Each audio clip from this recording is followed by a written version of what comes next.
What is up, everybody? CP and SJ with you here for another week of Every Day We're Covering, where we talk the world of sports, wagering, and having a good time. And we are down to the Final Four in the NCAA men's basketball tournament. And, well, you have two much less enthusiastic and happy hosts here today because our teams were casualties of the weekend here in the Sweet 16 round. And we'll talk about those games and, of course, everything else that's gone on. A wild finish that just got done before we get started here recording with UConn with a rally to get themselves that last spot in the Final Four. So plenty to talk about. Been some good games for sure. And hopefully we'll get a couple of good ones to finish this thing off as well. SJ, it's been nice to, of course, again, be able to watch some good basketball. We've had some duds. We've had some good ones. I guess it's kind of been a mixed bag here this weekend. Yeah, I mean, I guess the last game of the weekend at least kind of leaves you on a high note, but it wasn't looking good there for a few of the games. That's just the nature of the way it goes. But it's like a look back thing. Right now, you're like, we're done. It's pretty much over in your mind if your team's not in it. It's like kind of in that.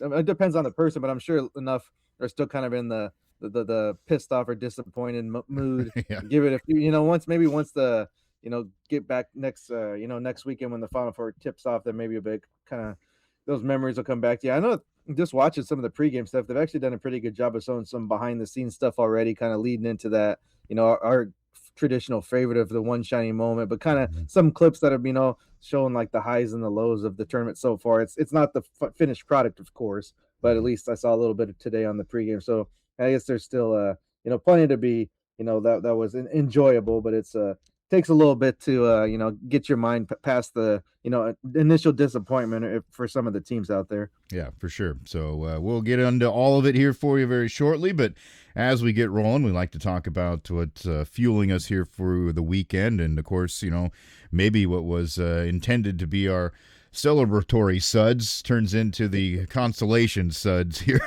for the end of the weekend. And SJ, I'll get mine out of the way here because it's not something new, but it is a new exciting development here in the state of Iowa, I will say. So this is one that we've, of course, praised often, different varieties that they sell. But it's been a long time coming to get the old Yuengling available on the store shelves in the state of Iowa, and it has finally happened. This past week, started to see stuff show up on the store shelves. We, of course, have had it in bars and taverns and stuff like that since early February. They started to get the drafts going, and then now the actual merchandise sales on the floor with the cans, and we're starting to see some different varieties show up. But I went with the good old traditional because I felt like, I got to start it off with, probably the beer that made this possible to begin with. So I'm going with the Yuengling traditional lager. They also do, it's kind of cool. They've got since they are America's oldest brewery, they're doing the 250th America celebration, cans here this year as well. So they've got the patriotic cans with the nod to the veterans on it as well. So that's also a little nice touch. But yeah, I'm able to buy Yuengling here. It's about to be a different summer. I know that for as far as me gathering up those flights very often when it's a nice warm day. So I'm excited about that. SJ, what do you got pouring? Well, we said it before, but with that traditional, even it's like, man, that's such a smooth drink for being like their, quote, heavy pour. It's just, it's, I mean, you look at it and you're like, you're kind of expecting it's going to, not necessarily like something crazy, but you're thinking it's going to be a little bit more, bite. And you're like, man, that is a smooth drink. So yeah, you can never go wrong with that. I think this is kind of newish, but maybe they just put a different label on it. If they did, whatever, it doesn't matter. It's still good. But Boulevard is to a local, I guess kind of find it everywhere.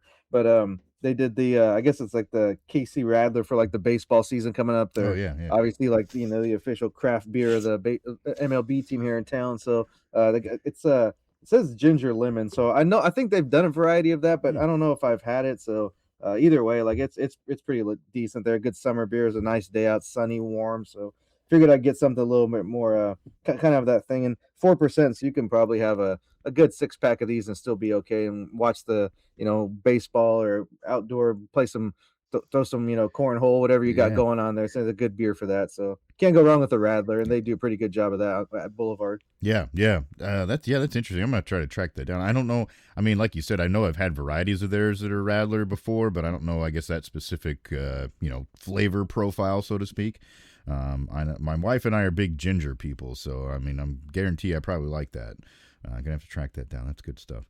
All right, so that's what we're pouring down here, and yeah, like I said, I guess more so maybe the consolation celebration beers rather than the real celebration beers that we were hoping to have here this weekend. But, of course, you would have had to have your team in the Final Four to still be happy right now. So I get it. It's asking a lot, but we both had those aspirations. And I, for the most part, it was a realistic opportunity for both teams. So that's what, makes it tough to get through.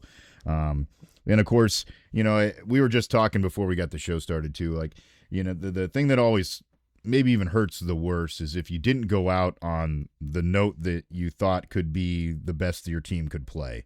If you gave it a good effort and you just got beat, then you kind of respect it a little bit more and you get over it a little bit faster and you celebrate, what the season was.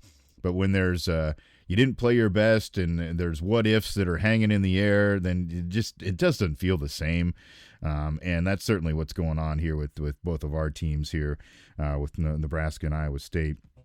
I guess since yours was before mine, you had an extra day maybe to recover here, SJ. I'll let you start. But yeah, I mean, obviously Nebraska played pretty well for a good chunk of the game, and then just kind of lost their way at the end of it, and Iowa was able to nip them at the end of the game.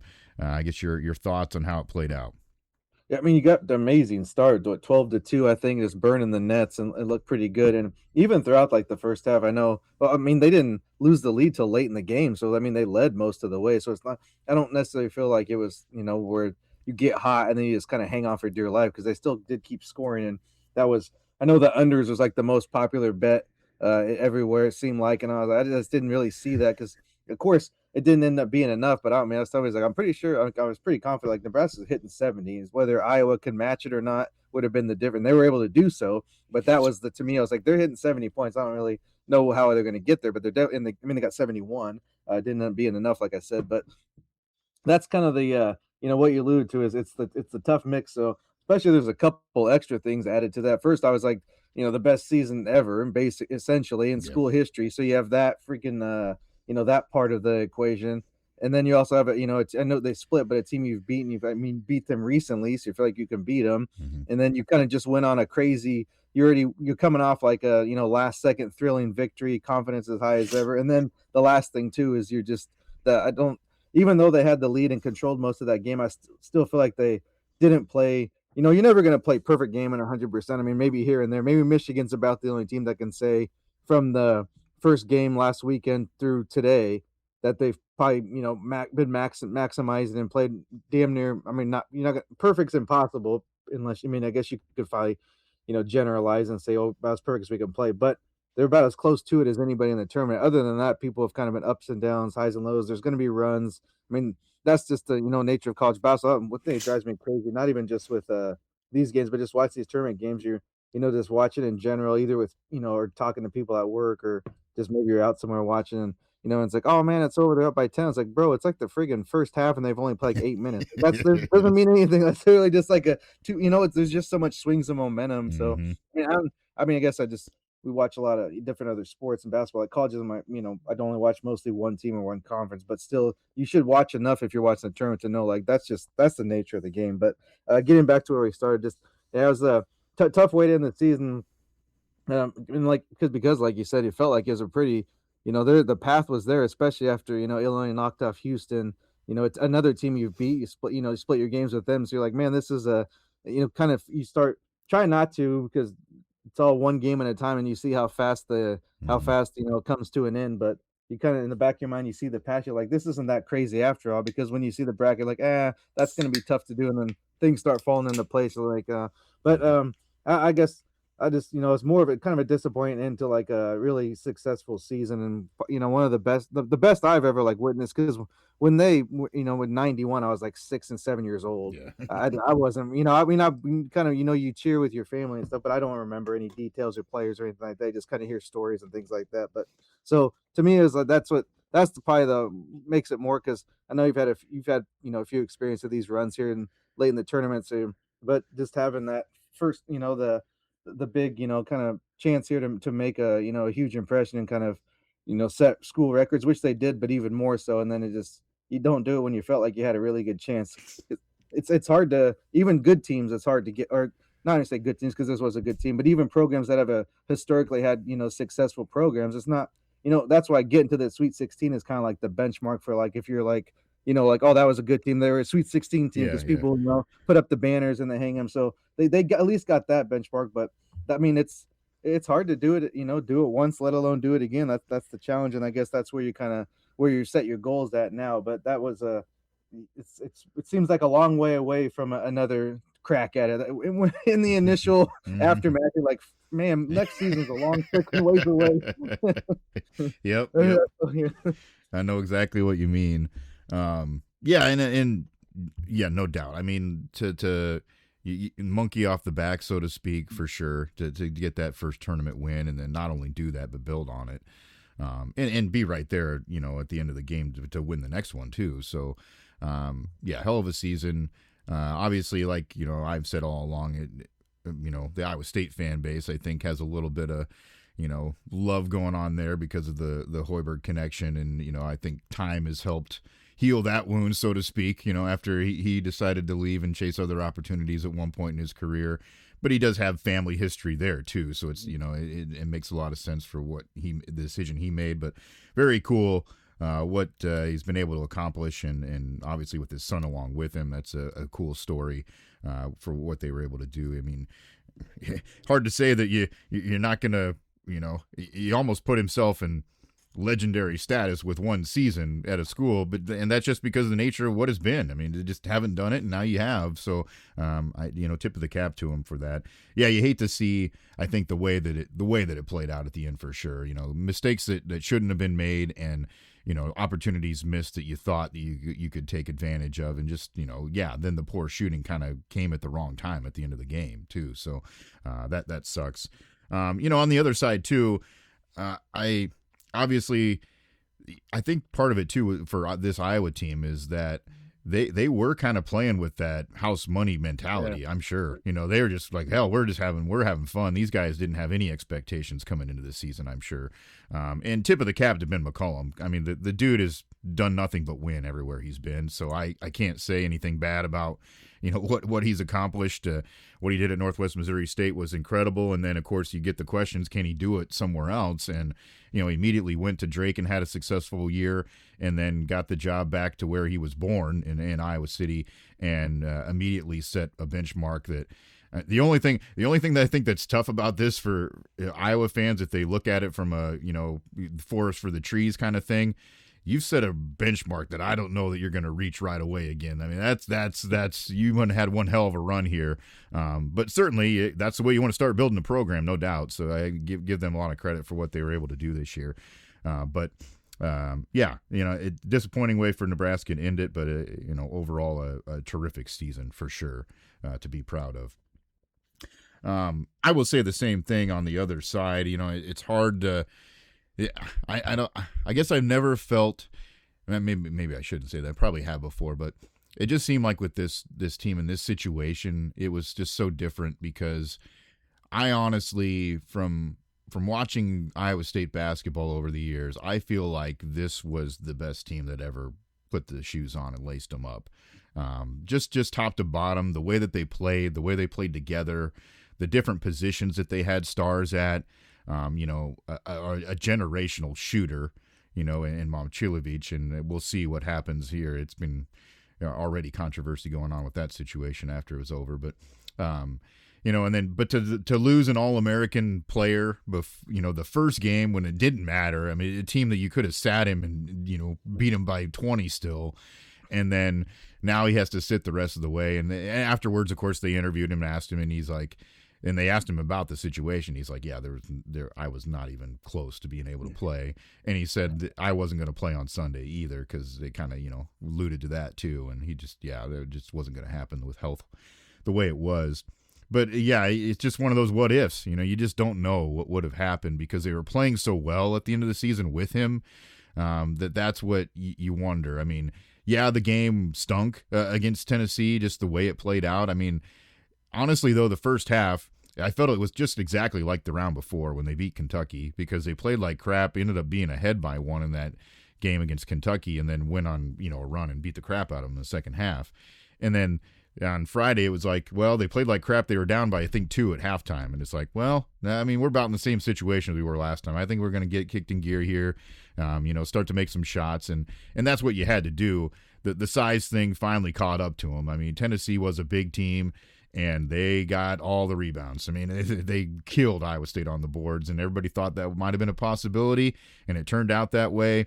And that's what won the game because Tennessee's not a great shooting team. They just got enough chances to keep doing it and pulling away, and that's what made it hard to watch. Iowa State, you could tell that Jefferson situation just was finally caught up to them, and they couldn't overcome it. Now, would they have won the game? Who knows? But I think they get a good shot because it changes the complexity of the game, not because of just he can rebound some, but now you've got a matchup with a guy that honestly half the time you usually have bring the ball up the floor. So he becomes a point forward in some regards.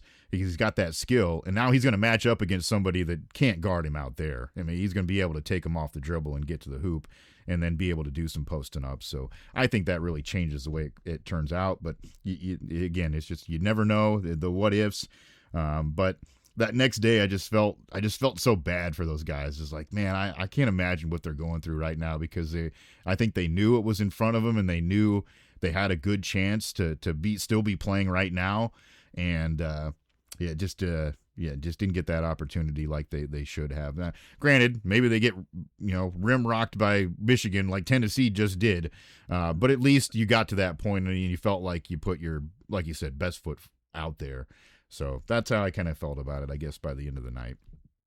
Yeah, I mean, that can change. Like, I kind of on your side, of course, you figure the way they, out rebound. It's like, oh, how can one player change that? But it is a lot of different variables that just having someone on the court sometimes makes a difference just with spacing and just how you attack. And like you said, offensively, if he's handling the ball, if the, other big man's not going to guard him, you're going to have an advantage there. And you're probably going to put him in the block or just have him back him down from the, 3-point line all the way to the block and just go to town. So either way, but yeah, it was, I don't know, just I was really, I was pretty dang even without him, I was just pretty confident. I thought they had more talent and just could score. We're just a better team. I guess maybe if I was just sleeping on Tennessee a little too much, or maybe they just played maybe that gave them enough confidence knowing they were a man down to put it together. Because after seeing them today, maybe not to that extent, but I kind of thought they would get run off the court similarly last game. Maybe like by 15 to 20, but not. Not whatever it was today. I don't even remember the final, like almost 40 points, but that's more what I thought. So that was a little surprising when even it was close. And I know there's, got a man down and just, mentally that wears on you too. But that's the ending on the ending the season with I guess a subpar performance. That's just that's no matter what the sport, and kind of on this in the same boat there. That's a tough pill to swallow, and almost kind of something until you have another game or get down the road a little bit. It just kind of hangs there in your mind a little bit. Mm-hmm. Yeah, and it makes a difference too when you've got guys that, I think obviously what Sam Hoiberg meant to Nebraska, and then you look at what Tamin Lipsey meant to Iowa State. A hometown guy who stayed, never had any intentions of going anywhere else. Absolutely a culture, program cultural icon. Tough to lose guys like that, and it's going to change the complexion for sure moving forward. But hopefully, when you have a guy like that, all you can hope is that they passed on that, else and set the example for the younger guys. And he's got some younger guys that he played with this year that hopefully will carry that torch on. So that's what you hope when you're building a program. I know it's harder than ever to do that now because, everybody's going to take a look every year at their situation is.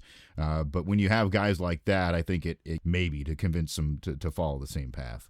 Well, those are two of the few teams that do. I mean, you're going to get a player here and there. That's just the nature. Even before you pretty much always from like maybe 10 years ago through now, of course, you always had at least one transfer, maybe two, just because of you get a JUCO player, or Yeah, injuries, or just somebody comes available and you take them. But those were actually two of the programs that I think Michigan State, they might have had all five of their starters at least this year that have started there. But either way, I mean, kind of just you take advantage of the portal, but you don't like you're not like a one and done type team where you're trying to get new players every year. every And that year. not only does that help, like I just think as a coach that'd be a little bit I'd better go that route because it's not a restart every year, and you may get the good players, it doesn't always mesh well together. It was mostly like a joke.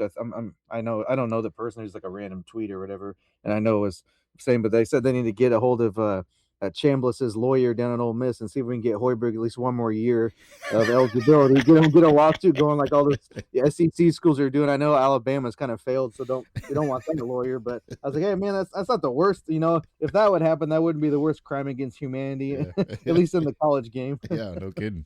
Yeah, exactly. Everybody else gets to try to do it. Why can't my team?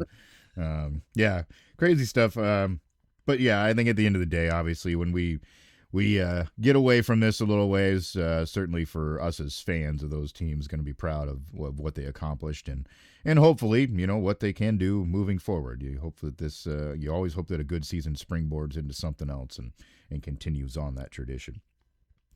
And I do want to mention too, because I just brought it up. I think it's an interesting little a side note to all this moving around stuff as well. Milan Momcilovic was widely speculated that he might test the NBA draft waters just because, when you can shoot that well, a lot of teams probably are going to be interested in your services at some point. Some other guys, yeah, they have a lot of talent, but you don't know exactly how that's going to, translate and match up when it gets to the program. But if you can shoot, usually that's something that transfers pretty well. So a lot of people thinking he's a decent prospect in that regard, and I don't disagree. But interestingly enough, it kind of came out that he was declaring, and that then I saw some people on the inside, that are close to the program, be like, well, this was always the thought. He would do that, he'd get his feedback, and then he still could possibly come back to the school. He doesn't have to go to the NBA. We all know how that process works now at this point. But then the weird little wrinkle is that he actually, the Des Moines Register, I believe, was the first entity to report that.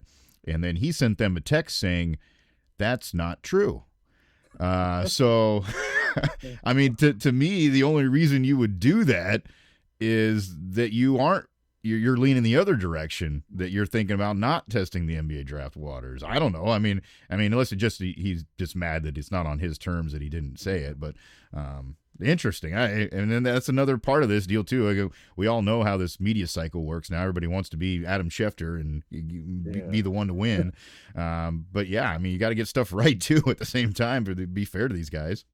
Yeah, I mean, you would. I mean, I'd be kind of surprised even if he does come back to just why wouldn't you? I mean, because now they changed it. It used to be like you had to kind of make a decision early, like pretty soon after the tournament, and a lot of kids would not do it because like once you were in, you couldn't come back. Yeah, yeah. Now they give you that freedom to kind of go do the workouts and then see where you grade out, which that's an advantage, and then let you know what you need to work on and coming in back next. So I can imagine to do that, but I mean, I wouldn't be surprised if he comes back. But like you said, he probably still maybe doesn't want the info out there, especially this soon.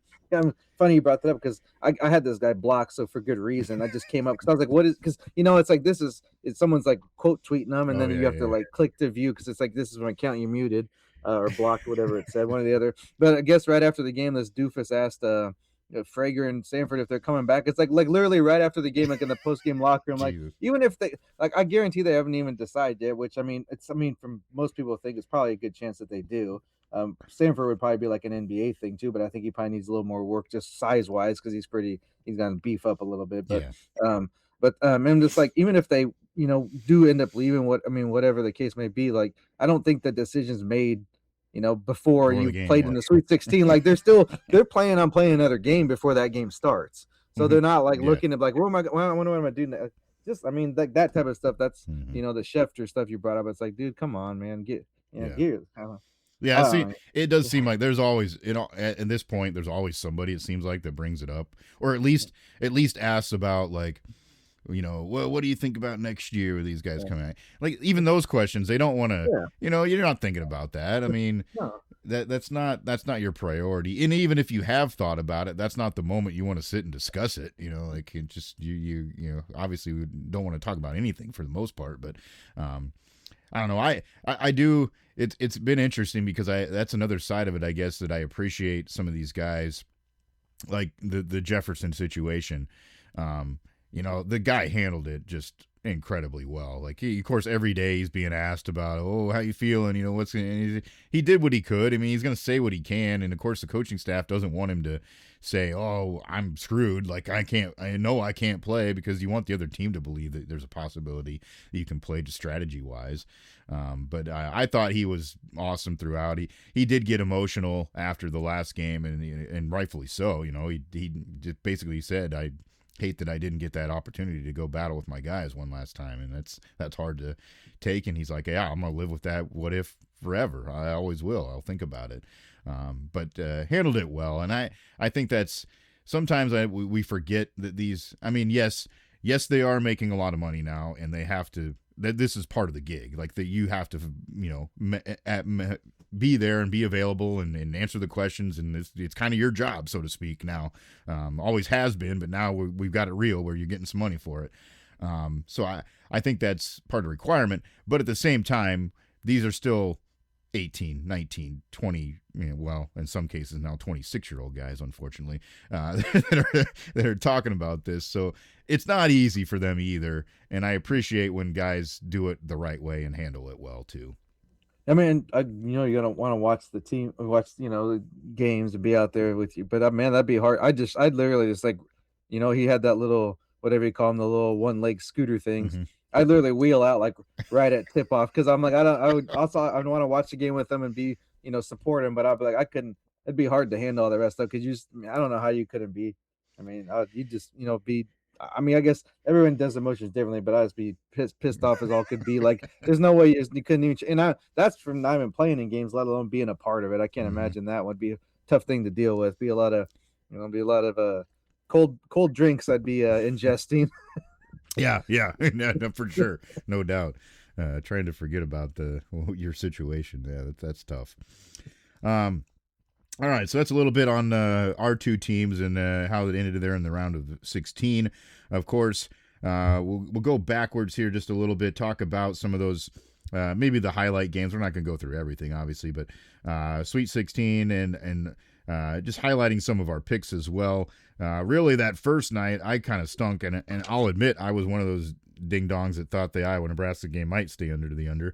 I mean, granted, it didn't get too far over it, but I don't know. I thought it was more so on the other side. I thought Iowa at some point, like the magic was going to run out of gas at some point, and I thought that might be where it was. It didn't take until late in the next round for that to happen, but yeah. So give those teams credit.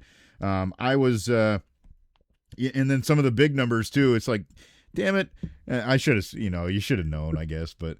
That Arizona-Arkansas game is like, good grief. Like, you're going to let this team score 109 points in an NCAA tournament game? Well, that's the whole thing. It's like, I mean, I'm sure it'd go back and think, but it's hard to recall off the top of your head a team scoring 100 points in the tournament, even like in the 116s, because usually you might get up like 20 and then you're like, put in, we're going to rest everybody. But that was just coming into it, like Arkansas, there's no way they're going to be able to go back and forth to them. What they try to do, go back. I know that's their style too, and they, but still, it's like you got to understand, like who if whatever is going against somebody who's the same, but they're better at it than you. Yeah, you gotta try something different. Like, but I mean, what it is, it's just that was just crazy to see that much. And Texas surprised me. I got to give them a little credit, because I thought on the same thing they'd be at a guess, but they were hung in there and took a late tip in there from Purdue to kind of get there, and shoot, that looked like that almost propelled them until they were almost kind of still playing today, or it's still going forward there. So they look good in the first half, at least against Arizona. But I guess my whatever you want to pat myself on the back, one thing was that Illinois win, and that was actually probably on my bracket. That was probably my most nervous, like something I picked going like deep, because I'm like, this has everything kind of has to play and work out here, and it ended up doing that. But the Houston's just, they said it in the the preview the picks we made, just their inability to score always kind of stuck with me. Even watching them, even in games they win, they weren't consistently able to put up points. And I thought that was going to kind of do them in it. It did so in this case, but I missed enough over the weekend too. But that was one, I guess, to give myself at least one bat pack or Yeah. pat on the back. There you go. There you go. Yeah. Yeah. Say that 3 times. Yeah. Three times fast. Yeah, I was lucky enough to be right and close on that Texas thing. Now I will say that ending was just like, oh my god, you got to be kidding. Like, I mean, the thing though, watching that is like, Kaufman Wren knew exactly what he was doing. Like, he knew exactly where he needed to be on the floor. He pushed that guy a little bit to get there in that spot, and he knew it was coming, and it just worked out beautifully. So I'll give them credit. And like you said, it did to give them a little juice moving forward there. Yeah, that's one thing I think Purdue, like, then if I mean, coaches in football used to do this, and I still kind of do, like, go down and like check out, how other teams work out and their weight programs and stuff. I was like, man, Purdue could make a lot of money with their rebounding, how they offensive and defense hit the boards, because it doesn't. I mean, that freaking Clough doofus, and Yep. I know Edie was like a different. I mean, he's like 7 foot, whatever, so there's yeah. nothing there really. But they always seem to have at least one or two, like, I mean, legitimately good rebounders every season, and that's a thing gets overlooked because that's not it's not like a glamorous thing or just anything that's like really fun to do. But I mean, it's obviously important, and I mean, always get the 3 point shooters that kind of get all the that's kind of what Purdue's been known for in the point guard type thing. But they always, man, they can hit the boards. Yeah, no doubt about that. And I'll give you credit too on that Illinois win. Now I will say that probably is the game that I am most disappointed about in the tournament so far as my picks were concerned, because you're right. Houston has those moments where they don't seem to put it together and they don't seem to score like you said consistently. But the thing is they have the ability to score in bunches when they are on. It's like when they are on, they're scoring 80, 90 points and they make everything. So it's so weird when they like to not only lose, but to play as bad as they did.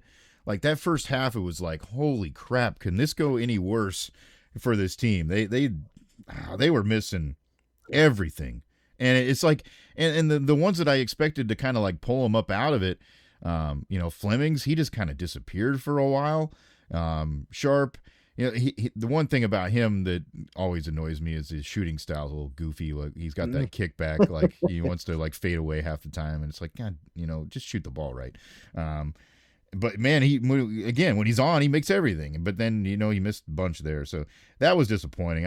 I did appreciate though. Afterwards, they were talking to them, and Flemings just kind of, I think he was the one that said it. He's like, I don't think people realize how hard it is to win these games. And you're playing other teams that are just as good. And he actually framed it as, you're playing against other professional athletes that want to. It's like, well, you're not wrong now. Like, especially when you're getting late in the tournament and in these big conferences. Most of those, I mean, if they're not playing, and NBA pro is still, you go over season play, you're still a pro. You're still a professional athlete. Mm-hmm. So it's not like you're just picking up a guy at the YMCA and that's guarding him 94 feet. Like, yeah, I mean, that he did have a good point. Like, and that was kind of what earlier was my thing. It's like, I'm not saying I don't think it can happen again, because anything's obviously possible now in my mind, but it's so hard to do that. It's just, man, it's it's like you had it there and it just slips through your fingers. It's like, it's not like there's no guarantee of it just running it back and doing the same thing next year. Yeah, exactly. Yeah. So yeah, I don't know. Again, I'm not surprised that Illinois won the game, but I'm just surprised how bad Houston played, because it was just it was just turd that they put out there in that one. I was looking for the exact. Yeah, well, here it is. Like with like 12 minutes left to go in the game, they had 26 points. Yeah, that's just. They're down 44 to 26. 11:54 left. Like it's just there's. Well, and it was like they weren't trying to score, but there's no way you're going to win with that type of output. Yeah, and at halftime, wasn't it like 21-19 or something ridiculous like that? Yeah, Illinois wasn't lighting up, but then they found their way, and then Houston was still, just struggling. But yeah, that was a pretty ugly game. That's bad. Yeah, so I will say, I guess, well, I'll give myself a pat on the back, and then also, this is the reality of how hard it can hurt sometimes. On Friday with my picks, hit 3, and then with my squad, I had the over. Guess what the over was? 138.5. Guess what the hit total was? 138. Yeah, I was 138. gonna say whatever it was, you were a half point off. I'm assuming. Yeah. So Just a had the lucky rest of guess. them. Yeah. Got St. John's, and that was dicey. They had to come back to keep that close enough. That was lucky. And then Bama, Michigan. I was looking at the under on that one, and even though Michigan scored 90, it still was under because it was a ridiculous 174.5 total. And then I had UConn giving a couple there to Michigan State, and obviously they took care of business. I will give Michigan State a little bit of credit because they were getting blown out of the water, and they came back and at least made it a game. But then, yeah, obviously I was focused on my team taking a dump during that time as well. But them's the breaks when you're you're making picks, especially if you're putting things together and you want to get that extra little boost. Sometimes you just don't quite get it. But that's how that round went. I guess anything else on Friday, SJ, that really impressed you or that stood out? I mean, to that you? Michigan State was my other, hopefully, because I thought we have a couple upsets there, and then, but no, not really. I mean, Michigan, I figured would cruise. I think Duke, if I remember, I was trying to look at where I had the spread. I don't think they ended up covering what I got them. I think it was 6.5, and where they went by 5, so that Yeah. wouldn't hurt. Close enough, though. I mean, it sucks, like with especially if it breaks up, with a big cash out where you could have had there, but. And in this case, it was just a one-off. So Mm-hmm. if I'm within a point, I'm like, I don't feel so bad. I mean, I'd rather Yeah, miss it by a couple three than miss it by that half. yeah. Like I'd rather him win by 5 than win by 6 if it's 6.5. So Yep. they got to do that. But no, I mean just the most.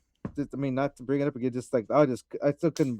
Just the end of that last game was just kind of threw me off. But I mean, other than that, I kind of went to and I thought, I mean, guys, going forward, we'll get into it here in the next the Elite Eight games. But I thought that was Duke's scare. I thought that was going to be it, that St. John's game. Yep. But they had a little bit more heartache to come, as we'll get to here. Yeah. It was. That one was kind of weird. St. John's. I don't know. They looked like they were playing really well. And I mean, you want to talk about bad offense, but it's like they kept hanging around. Yeah. It was different. It was a different game. And then honestly, though, you get to the weekend, and unfortunately, I thought. I mean, well, I guess the last one maybe saves it a little bit, but otherwise, games were kind of boring. Like it wasn't what you wanted out of your Elite Eight. I don't think, as from a fan's perspective. Granted, I had some other crap going on, so I didn't get a fully lock into all of them either. So maybe that's just me not being able to sit and enjoy them. But I did watch most of the second half of that Iowa-Illinois game. And yeah, I mean, good back and forth game there for a while. There was a moment there where they were trading buckets, so that was fun to see and good to see. And then you just kind of wondered. I mean, I don't know, this Iowa team, like we said, they're obviously playing with house money, having fun out there. They're making a lot of big shots with the young guys. I mean, I'll give credit, that Koch and even Sage and some of the other guys were making stuff you didn't expect them to make. And that's their game. That's how they were winning. They got to make threes. And eventually, I think Illinois figured out, like, hey, if we just get it to these really big guys that we got inside, maybe we can win. And they finally did that, and they pulled away. But yeah, it took them a while to well, hell, it was the last 6 minutes for them to figure it out, I think. Well, even even Stojakovic, he was getting to the hoop when he wanted to, and I mean, I don't know, I think there was a couple of times where it could have maybe got under control a little bit sooner, but for whatever they play, whatever reason, they seem to get a friendly whistle there on the Iowa side. So they were taking advantage of it. It's like if you're going to allow people to be handsy and grabby and not call it, why wouldn't you do it?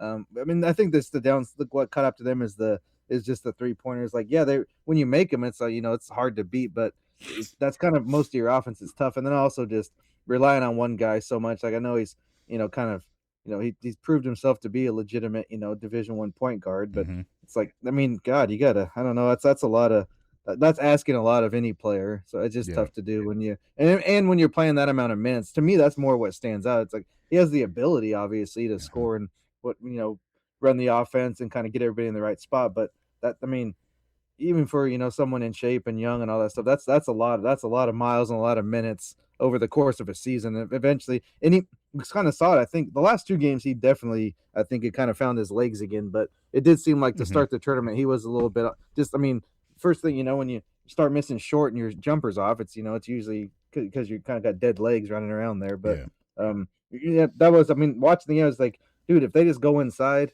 it's a wrap. Mm-hmm. But I mean, but then it's kind of there's a little bit of a trick there for Illinois because you got especially with Wagler, it's like you want to let him do what he does best off Yeah. the dribble and kind of create there, but also you got like, see, I mean, I don't know if I might be exaggerating. It seems they got like damn at least three, feeling like 7-footers, like just dudes. I mean, you're not gonna do and that like actually have skill, like Yeah. Yeah. They that can score. European style of play. It's not like you're just having like kind of damn corn-fed mules there where you just like grab ball, put in a hoop. Like they Yeah. literally have like Yeah. legitimate moves, can up and under, drop steps, like they're Yeah. hitting threes. Like I mean, Yeah. They can like be a more than 4 legitimate feet game. away from the hoop. Yeah. Yeah, so it's like just let them do what they can do, and then but I mean it's one of those things too that kind of pissing me off because you see like these people like Davis, like the dude with the long hair for Illinois, and then even like Bosworth, like you play against them and they're just hitting these bullshit freaking threes and won't miss anything, and then against other teams can't fucking throw it in the ocean, and I'm like, what? Come on, like where is this shit when we were playing against you? Like but either way, so like I mean the better team I think did win in this case, but it was I think it was closer than, I mean, I know that they would have covered the number there. I think it was like around 7 when last maybe closed at, but Yeah. it was a little dicey there, and I guess made it back and forth. I don't know how if we call it like a great game, like just like visually, but it was close. Yeah. Like I said, a lot of credit to McCollum and what he was able to do, but in both those teams though, there were times when I'm watching that and it's just like, what you kind of wonder at times, like what's the goal of what we're doing here offensively? Because obviously for Iowa it's a lot of like trying to rotate outside, getting guys running kind of cross route, hand off, dribble, trying to get them then maybe to get a little bit of a drive into the lane and then kick. A lot of movement stuff out top, kind of just rotating is how they operate, and I see how that works for a chunk of the game. But then, yeah, when you get to a moment where a team knows they really have to ramp up that defensive intensity, and a team like Illinois that's got the ability to do that, then it seems like they can make a difference and slow that down. And they did that at the end of the game. So it's two-sided. I see why that's effective and then why it is not in certain moments. But then with Illinois, it was getting frustrating because it's like they're running the high ball screen, and then it was just like, well, it didn't work, and then we stop and we stare at each other for 5 seconds, And they take a step back three at the as the shot clock is firing. Yeah. yeah. and then the couple times that you saw the ball go like corner and then back up top and around the other side, and then look, this big giant guy downside, I can get the ball to him. It was pretty easy because we moved the ball around, and then it worked. And it's like, why don't you do that shit all the time? I don't understand what the philosophy is here, but that is, and we talked a little bit before that's maybe where they struggle a little bit. It just seems like there's not enough structure there for them to do what they need to do. But we'll see moving forward, obviously, as they get on to the next round. Arizona ended up taking care of business against Purdue. Now, I will admit I didn't get to watch much of this game, so I can't speak to how it played out. You kind of brought up that, yeah, Purdue played well there early on in the game. I guess my thought going into it, though, is just that Arizona was playing well enough coming in, and again they've got the full package as far as pieces of the puzzle that I thought that they would pull away and win this game. They ended up doing that, and they covered fine for me, and I did get both of those games on Saturday, so that was nice. But yeah, maybe a little bit of maybe it's showing a little bit of a chink in the armor there for Arizona still. Yeah, I mean, I guess as close as they've been so far, and down by 7 at halftime, but I don't know, kind of exact moment in time, but it was within like 4 or 5 minutes of the second half. They had flipped it to like a 10-point lead or something. Like, I mean, pretty quick there. So I guess that was the wake up call they needed. But I do think that was probably about as well as Purdue could have played them. Honestly, talent. I mean, it's just a talent thing to me, at least watching it. I mean, you kind of maximize there, and then if you miss a couple threes and don't get a big game from some of your bench players that maybe you would need to go over the top, and then Kaufman ran at the big tip, and he played okay early on, but he was foul trouble for most of the first half, even with them in the lead. So that never helps either. But I think just the better team won. I don't think it was Purdue in that case. I mean, I know it's always disappointing to lose last game, but to me that would be a case where it's like, well, we just We Did we they did, yeah. couldn't do much to to minimize their talent edge. That's all it was to me. It wasn't like they would have crazy amount of turnovers or shot terribly or anything like that. I mean, you got a 7-point lead after 20 minutes of play. You can't be like, "Oh, we played like crap," Hmm. against the Yeah, the odds-on favorite to win it all. You got a halftime lead, so yeah. they just they did about as well as they could have. Just I mean, and that's the instance where you're just gonna have to kind of play out of your mind, and they didn't do that. So, Uh, but I mean, that's asking a lot for any team. It's like you pretty much have to shoot like better than 50% from the field and probably hit maybe 40% of your threes, something like that uh, crazy to hang with them, and then hope they're off. And I mean, they freaking maybe, miss a couple threes or whatever, then you go inside to Pete or get the other big dude going and, off the dribble is Bradley. It's like just there's a lot more weapons on that side compared to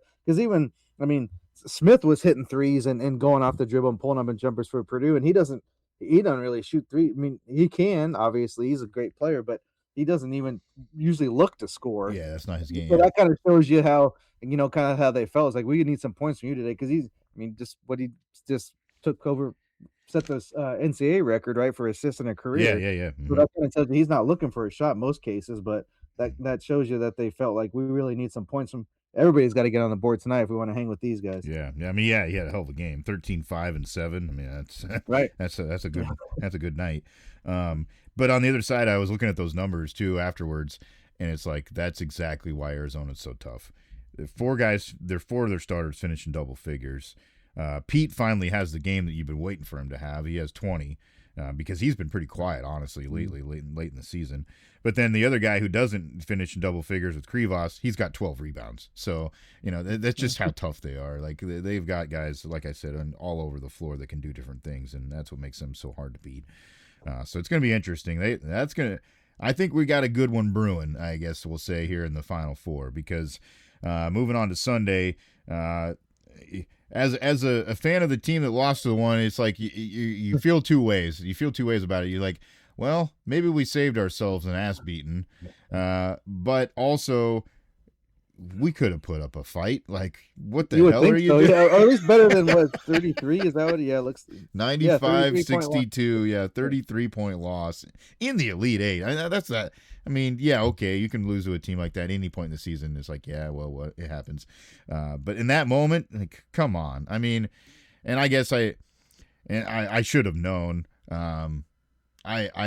I honestly will, I'll admit I probably injected a little bit of my bias, hoping that Tennessee was going to put up a fight because my picks earlier today I put out they'd stay within 8.5 because I think a team getting 8.5 in the Elite Eight is ridiculous. But then they proved that they couldn't even, it wasn't long before that was known that was going to happen, and it's because they can't shoot. Like they're not a good shooting team.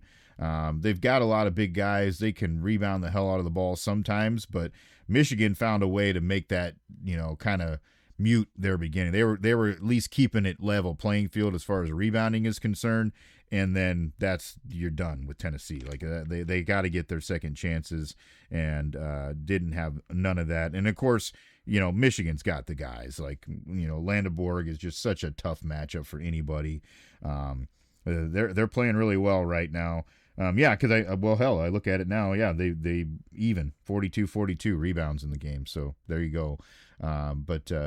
Michigan proved they're a much better team, and makes you feel like it would have been a tall mountain to climb for your team to beat them and knock them off. But yeah, at the same time, it's one of those like, well, we at least maybe we could have gave the fans something to watch for a little while. Yeah, I was looking in the notes and see if they had anything like that's I have to do, I guess, a little more research if I care to, and not that big of a deal. But that's got to be one of the biggest freaking blowouts in like the history of freaking Elite Eights. You would Like that's think, just yeah, wild. I mean, it was like I think they're up like 14-12 or 15 something around that point. Tennessee in the first half, and then by halftime it was 48-26. So what they'd have been outscored like what like 26 to like 10 the rest of the first half, yeah. and then didn't work. I mean, it was just after that, it was almost like open gym, just Mm-hmm. pulling up whatever. And like you're just, so a lot of times you're like, oh, this, chucking threes or whatever, but they were like wide open shots. Like Michigan was getting like, and then just letting friggin' Lindenberg drive to the lane and dunk it, like just Yeah, in the dunk half it. Yeah, court, like yeah. just drive down the friggin' lane and just throw it Mm-hmm. down. Like, oh, that's kind of game it's going to be. So yeah, that was it. It doesn't like be like, oh, say like it was Michigan's fault for beating a bad team. Like that's what you got to do. think they did throw up a stat of like they're the like some about one of the few teams to score 90 points in every game Hmm. so far in the tournament. So that is impressive. I don't doesn't really matter who you're playing against to put Yeah. up that kind of offense. That does. I'm sure they have.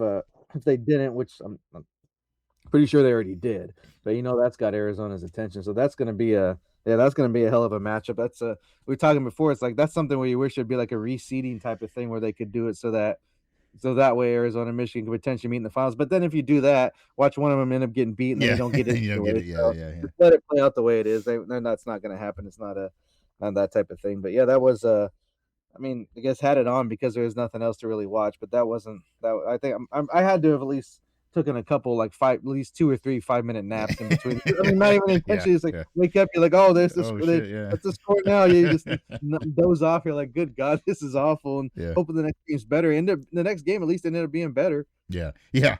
But yeah, if you get the best. If you get the best out of Michigan and Arizona, that has the potential to be a real good all-timer. They still did Instant Classic. That could be one of those, Yeah, it could ESPN Classic. That was, man, of all the things they still air, that was one where they missed it, man. They Yep. should ESPN Classic was that was a gem. Yep, that was good stuff. Yes, yeah.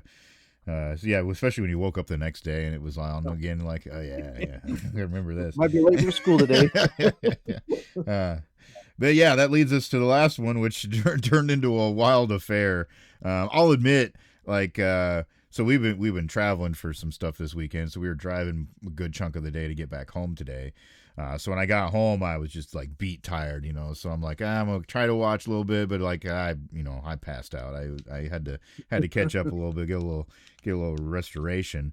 And I looked at the score. Then at one point, it was late, kind of late in the first half.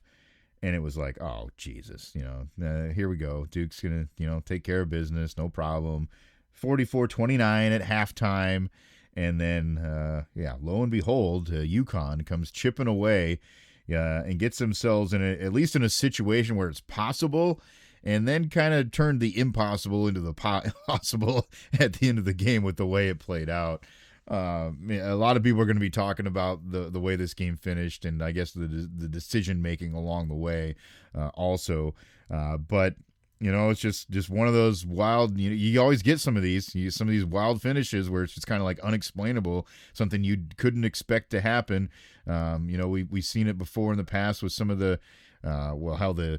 I know you and I's been involved in a couple of them. The Kansas win was one, and then the loss they had after that to A&M where they turned the ball over like 5 times in the last minute, to lose the game. There's been those moments.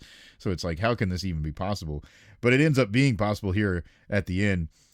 So just if anybody didn't watch the full thing, or just to recap so we can talk about it, is, so they're UConn's down 3. They get fouled, so they go to the – which I did think that possession personally was like, what the hell are you doing? Like, you got to get to the rim and score. They were like taking their time. And also the foul, too. Like, it didn't seem intentional, but they run it all the way down to 10 seconds, and then you foul him. Yeah. I know he wasn't trying to foul, but it's like you got to just let him go by you at that point. Mm-hmm. Like, I think it was on Boozer that kind of got him with the body. But, he's trying to recover on defense. But, yeah, UConn was, like, just taking their time. And even Raftery's like, they got to get going here. Like, you got to like, score. It's like you don't – because you want to go quick, because if you don't score, then you got to foul and extend the game. Yeah. Like, they were running it down like they won, like, one possession. Well, yeah. I mean, even my thought is like, well, go get the 2 if you can now, and you still got plenty of time to foul and keep this thing going. I mean, they could have had 2 more possessions. They would have went to the hoop right away, That was what I was thinking. It was like, they're probably not going to get, you want the 3. That's the storybook thing to do at that moment. But hell, if you get the 2, you're still in great shape. There's plenty of time. There's like 30 seconds when they started the possession. Yeah, it gets all the way down to 10. The way Duke have been playing offensively, I'd take my chances playing defense. They couldn't even get a shot off, let alone like anything that resembled good offense. They were just like bogged down and bouncing off their leg or throwing up some junk at the rim and hoping it went in. Mm-hmm. Yeah, you got the momentum. I mean, because prior to that, Caravan hit a great 3 to get UConn back, in a good spot. And then finally, Boozer with a little spin, jumper in the lane that got them. Is like, okay, well, maybe they're going to save this deal. They're up by 3. So they UConn pisses away half the clock. They get fouled. The guy misses the first free throw, so you're thinking, oh, crap. There's any chance this is going to happen? Because I thought, well, if he makes both, they're still only down one. There's time. You foul right away. You got it in one shot again at the end.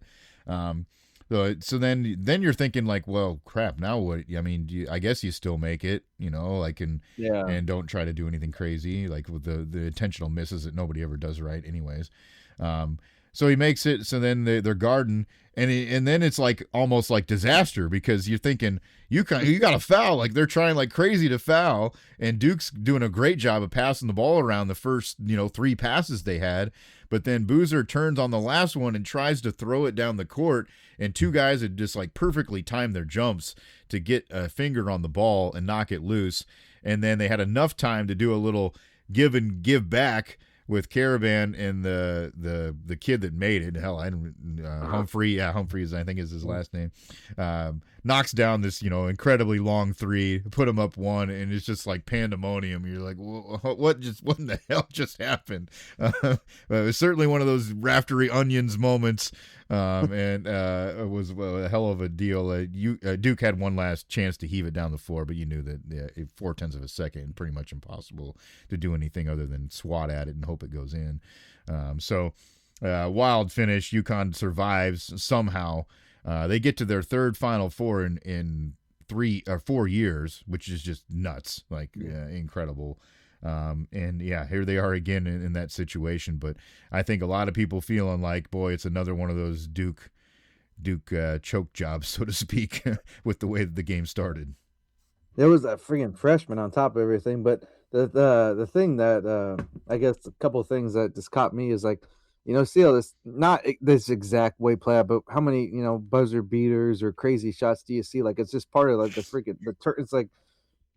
That's March Madness. Like the definition is like you're gonna get 2 to 3 crazy plays. I mean, we right from the first day when High Point gets that freaking run out layup at the end to beat, we kind of seal the deal with Wisconsin. So it's not like you don't expect it, but it still like always seems like surprising, like kind of like a WTF, like what's going on because of like plays like this where so Duke kind of struggles to get it to the first guy. He finally get it in bounds, and then he gets Boozer going to the sideline where it's like okay, you can see where he would want to pass it because he's going to his right, but the sideline's right there. So if he keeps going, his momentum's probably going to take him out of bounds. So he gives it back to the guy that got it to him. It's like, okay, that makes sense, but the clock's running down. You're under 10 seconds. And so the next guy just kind of hot potatoes it to the other Boozer. And they're like, okay. I'm like, just hold the ball. Like you don't have to pass it because there's less than 10 seconds. You're not going to 10-second violation. They have to foul you. Yep. But he wants to okay, fine.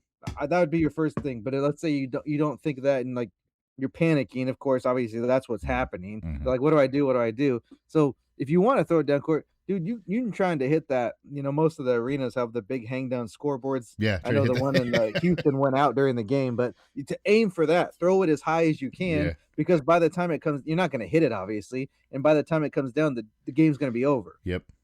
So like you shouldn't even be. So that's like the second thing. And then after that, it's like, is he gonna make a friggin' like it's from the friggin'? I know it's extended and bigger than usual, but I mean he friggin' shot it from the March Madness logo. Yeah, and wasn't even gonna shoot. He said he friggin' said he's like, I'm trying to get it somebody who's made a 3 today, and then he got it back. And I think he friggin' they missed their 7-second delay. He's like, I was just happy that shit went in. I'm pretty sure that's what he said. Yeah. Like I need to go find the video, but I was like, hey man, I appreciate the letting someone asleep at the wheel. They get the authenticity, but yeah, I mean. For that even to like happen, like you could if you're like told Duke like here's what's gonna happen, you try to like choreograph it. You couldn't do it if you tried because he's gonna miss that shot. So that's the wackiness. So of course they made mistakes, and I mean even before that though, I mean it comes down to the last play, but they should have maybe drove to the hoop more and got some free throws or here or there. So I mean they put themselves in that spot, but they definitely didn't execute the way that you would have or should have in that instance. So, I mean, the biggest thing was like, just hold the ball, man. Like, I don't know. Like that was the freshman. I'm like, when he threw it, I'm like, what are you doing? Like the second guy, I'm like, you don't have to throw the ball. Yeah, nobody has to. Yeah, like honestly, just hold it. Yeah. I mean, I'd have much rather just had him like throw it all the way down the court and tip it around at least. I mean, I don't know. I mean, I know there's a lot of time for that, but when you know that they get that good of a look at it, because you don't in those situations you don't usually get that open of a shot, and like I mean that was like a legitimate like I mean most of the guys that can shoot threes in college have that kind of range. Uh-huh. I mean, it was deep, but it wasn't like ungodly. Like, Yeah, it wasn't yeah, like the Vanderbilt kid that yeah, fucking he was past behind, like he was like yeah.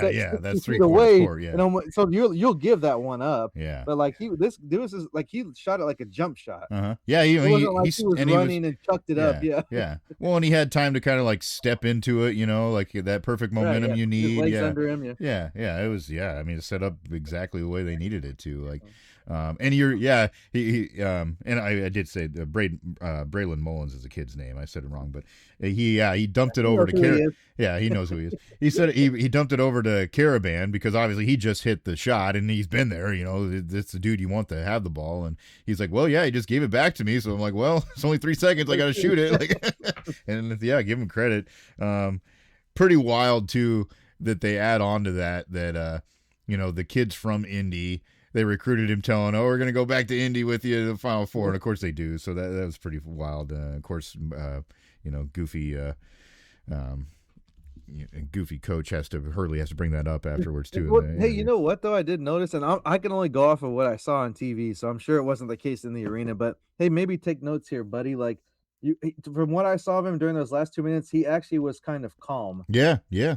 I was like, maybe that helps. Maybe Maybe that's maybe maybe that's a that thing you should might do. be a good thing because before that he wasn't like you could that one thing when and I agree because I think it was Mullins who he ran over, but freaking Boozer just freaking I mean just truck sticked him like on and they didn't call anything. I think they called a foul on Connecticut, and you could just see his mouth like all the expletives and like how's that not a charge? Offensive foul, and just like going. I mean, I think that was with 6 or 7 minutes left. There was still quite a bit of time left. It wasn't like maybe a little bit less, but either way, I was like, hey, did you notice how when you were like somewhat like kind of keeping your wits about you that your team responded and did what they needed to do? So Yeah. it's not always the case, but still, I was like, maybe chill out a little bit, bro, and it worked out just fine for you. You don't have to play this act all the time. You can just be a regular human being. Uh-huh. Yeah, yeah, for sure. That's yeah. He's a tough pill to swallow sometimes. And then he was worried about his pin. I hope he found his pin. I don't know. Yeah. That was Yeah, you would think somebody that animated wouldn't be so superstitious. Doesn't really go together. Yeah, no, Like, no, pretty funny. Give credit to Terrace Reed. He has 26 and 9. oh yeah, I he mean, was. kind Yeah, of. he from the get go though. Like I think he had like 8 of their first 10 or Wow. something to that effect. He was. I mean, he came. He was on a mission. He was. I guess probably. I mean, I can kind of appreciate that. He probably heard all this talk about Boozer and how good he is, and Mm-hmm. took the challenge and kind of put it out there on the line. So that's yeah, that's honest. I mean, for this, definitely probably the best. Honestly, that was the best game this weekend. I think of the Yeah. Elite Eight. It had to have been. I mean, that's not even going on a limb, but that was kind of the nice back and forth that you want to see between two quality teams. You Yep. don't need this either blowouts or just kind of whatever you want to call this, freaking slogging through 55 to 60 type games. Like, Yeah. good God. Yep. Yeah. Good way to end it. So UConn survives 73-72 to get to the Final Four. Punch that last ticket. So it'll be UConn, Illinois, and Michigan, Arizona in the Final Four. I guess I need to look at that. Next Saturday, 5:09, the first tip time for Illinois, UConn, and then 7:49 following for Michigan, Arizona. So that's what you've got. I'm looking at early lines here, and they look awfully similar. Right now, Illinois actually is a 1.5 point favorite, as is Michigan, a 1.5 point favorite. The total for that UConn game sitting right now at 139.5. 157.5 for Arizona, Michigan, which rightfully you'd think that one is going to be a little more high scoring, but interesting that Vegas kind of thinks both of these are basically virtual coin toss. I'll have to. That kind of puts a damper on my. I was hoping Illinois would come in as the underdog and give me some value there, but we'll just have to look at some totals and. I know, like I'm not. We don't need to call you about it now, but man, some of these books need to get going with their props. I mean, I understand that there's issues there, but also it's like, man, you want to try to, snake us in on these other, props and bets. Like this college, they need a little more prop action because there was several games I didn't, just you kind of handcuffed. If you're gonna handcuff me, at least give me a fighting chance. Yeah. Uh-huh. Yeah, no kidding. Yeah. Yeah, I agree. I've dealt with that with the book that I started with, and I kept kind of rolling with them for the longest time just because it's the easy thing to do. You've already set up all Yeah. your stuff. I mean, I get that You don't that's want to have like 5 books going at one. I mean, any yeah. responsible doesn't. You don't want to have all these different, Yeah. whatever.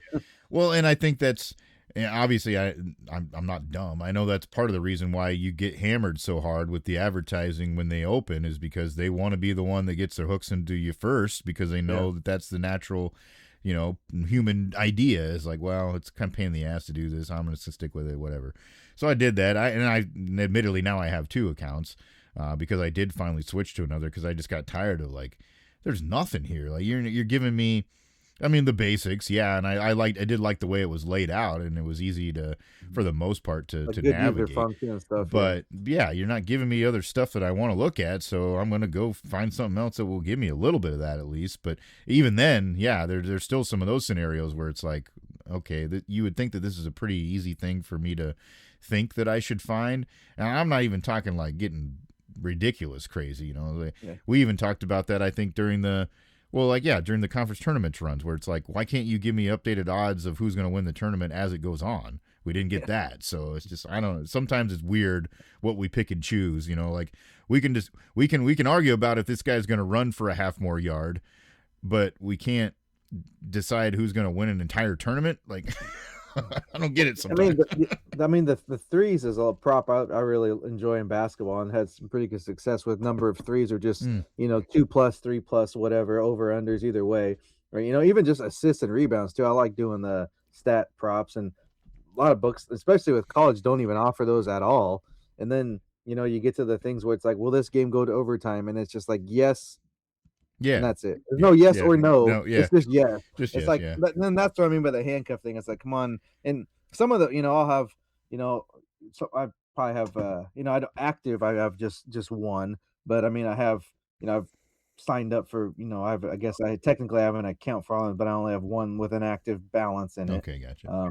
But so the other ones, like I'll check from time to time for promos and stuff, and that's the only time I use them. But even then, it's like, you get a promo, it's like, yeah, but it's got to be like, you can do this, $10 bonus if you like minimum plus 250 or something, Yeah. like Yeah. on your Yeah. odds. Yeah. Yeah. It's like, like, okay, so, I'll sign in next week and try for another one. Like, Mm-hmm. so it's, yeah, it's, I just like, give me the props is where I think, anybody, whether you want to call yourself a ball knower or whatever, that's, I think there's a lot of benefit to that, as opposed to like, I mean, especially with college basketball, it's so up and down. Like, I almost just I'm just gonna try to take notes and pay attention. I was like, man, I'm just gonna, I guess unders is the way to go. It doesn't seem like it's so hard unless you get a crazy game like Arizona. It's just Mm-hmm. really hard to hit the overs consistently because I mean 135 is like a big number for Yep. college to hit that overs, and it's like that seems like really low for basketball, but Yeah. it's proven. I mean, you hit and I guess maybe with the exception of a team like a Michigan because they've kind of this year you kind of just there's always an outlier. I guess that would be them, but yeah, it's just Yeah. it's these lines and totals. It's everyone when you lose, you're like, oh, I mean, I can't believe they know so much, but it's like, yeah, but look at how many of these spreads that they're freaking way off on, like, Mm-hmm. and we've proven it this week, and it's like Yep. 6, 7, 8 points, and then they lose or they win by 1 or 2. So Yep.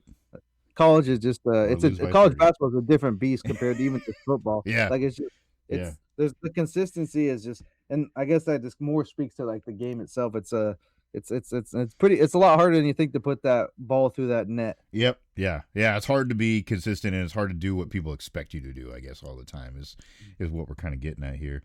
On that note, I wanted to throw this out there real quick because I just got this text from a buddy. So somebody put out this tweet and I was like, oh man, this is like this is salt in the wound, especially for a blue blood program that you think has been, well, and they have been, one of the best of all time. So Duke, their last 4 losses, they led by 14 against Houston in the Final Four last year and lost. Led by 17 against Texas Tech and lost. Led by 13 against Carolina and lost, and led by 19 against UConn here today and lost. Man, is that to only lose 4 games in that stretch is one hell of an accomplishment itself, so don't get me wrong, there's still obviously a way great program, but man, to lose things in that fashion has got to be just infuriating as a fan of that team. I mean, especially when you look at as highly rated and ranked as they are, it's not a talent thing. Yeah. I mean, that's totally an inability to finish, or just some type of mental where you kind of like, oh, it's in the bag, we got it won, and obviously you didn't. So that's and like you said earlier, you want to feel good about you played your best, as you go out, and for them apparently their best would have been win every game, but it didn't work out in those situations there. Pretty cool. And yeah, like you said, and that's what makes it fun. That's what makes it incredible as a sport and as a fan. I mean, you just there is that unpredictability that always gives you something to watch and always provides a surprise somewhere along the way. Yeah, when it's your team, it sucks, but when it's not, it's the best thing ever. So it's just that's the way it goes. Yep. All right, so that's what we've got here this week. Sets the table here for the Final Four. Obviously, make sure you're locked in with us. We, of course, put out the videos this week for you for the Sweet 16 round games, and then, of course, we tweeted here over the weekend for the Elite Eight because of the quick turnaround.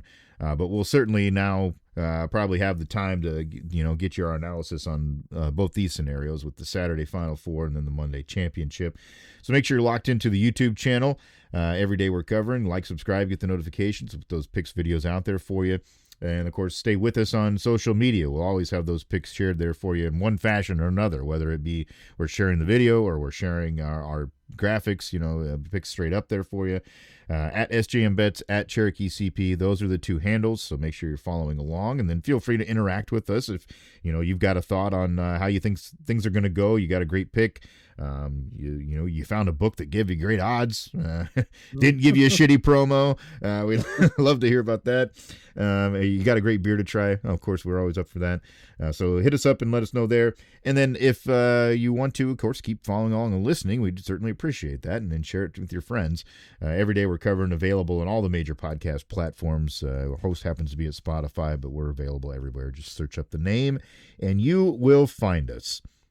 All right, that's going to do it for another week here of Every Day We're Covering. That's S.J. Munoz. I'm Chris Parks. We'll see you next time for some more covers.